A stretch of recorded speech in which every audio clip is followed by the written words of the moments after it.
Hello guys, നമ്മളിന്ന് prepare ചെയ്യാൻ പോകുന്നത് കേസരിയാണ്. ആവശ്യമായിട്ടുള്ള ഇൻഗ്രീഡിയൻസ് റവ, നെയ്യ്, അണ്ടിപ്പരിപ്പ്, മുന്തിരി, പഞ്ചസാര, പിന്നെ നമ്മൾ എടുത്തിട്ടൊരു ഫുഡ് കളറാണ് കളറിന് വേണ്ടിയിട്ട്.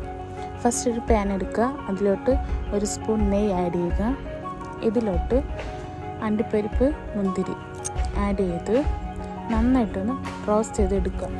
ബ്രൗണിഷ് കളർ ആവണവരെ റോസ്റ്റ് ചെയ്തെടുക്കുക. അതിനുശേഷം ആ പാനിൽ തന്നെ നമ്മൾ എടുത്തു വെച്ചിട്ടുള്ള റവ എടുക്കുക, ആഡ് ചെയ്തതിന് ശേഷം നന്നായിട്ടൊന്ന് റോസ്റ്റ് ചെയ്തെടുക്കുക. ഇത് നന്നായി റോസ്റ്റ് ചെയ്യുക. റോസ്റ്റ് ചെയ്തതിന് ശേഷം ഇതിലോട്ട് 1 അല്ലെങ്കിൽ 2 സ്പൂൺ നെയ്യ് ആഡ് ചെയ്യുക. എന്നിട്ട് നന്നായിട്ടൊന്ന് മിക്സ് ചെയ്തെടുക്കുക. നന്നായി മിക്സ് ചെയ്യണം.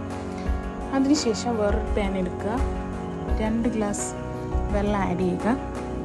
വെള്ളം ചെറുതായിട്ടൊന്ന് ബോയിലായി വരും. അതിനുശേഷം നമ്മൾ എടുത്ത് വെച്ചിട്ട് ഫുഡ് കളർ 1 അല്ലെങ്കിൽ 2 സ്പൂൺ ഫുഡ് കളർ, നമുക്ക് കളർ ആവശ്യമായിട്ടുണ്ട്, അതനുസരിച്ച് ആഡ് ചെയ്യുക. ഈ വെള്ളം നന്നായിട്ടൊന്ന് ബോയിലാവണം. അതിനുശേഷം നമ്മൾ റോസ്റ്റ് ചെയ്ത് വെച്ചിട്ടുള്ള റവ ആഡ് ചെയ്ത് കൊടുക്കുക.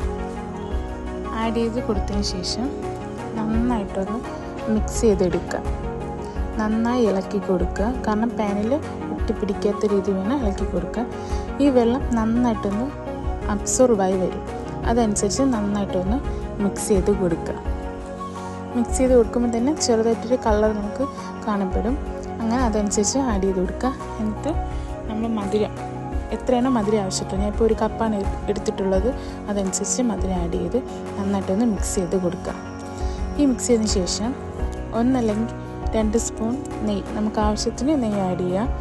നന്നായിട്ടൊന്ന് നെയ്യ് ആഡ് ചെയ്തെടുക്കുക. പശു നെയ്യാണ് നന്നായിട്ട് ആഡ് ചെയ്ത് കൊടുക്കേണ്ടത്. അതാണ് കുറച്ചും കൂടി നമ്മൾ ഹെൽത്തിന് ആവശ്യമായിട്ടുള്ളത്.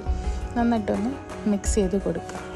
അതിനുശേഷം ഫ്ലേവറിന് വേണ്ടിയിട്ട് ഏലക്ക ഒന്നി പൗഡറായിട്ട് ഇടാം, അല്ലാന്നുണ്ടെങ്കിൽ ഇങ്ങനെ തന്നെ നമുക്ക് ഏലക്ക ചെറുതായിട്ടൊന്ന് ചതച്ചിടുക. അതിലോട്ട് റോസ്റ്റ് ചെയ്ത് വെച്ചിരിക്കുന്ന അണ്ടിപ്പരിപ്പ്, മുന്തിരി ഇട്ട് നന്നായി ഒന്ന് മിക്സ് ചെയ്തെടുക്കുക. എന്നിട്ട് നമുക്കൊരു സെർവ് ചെയ്തെടുക്കാം.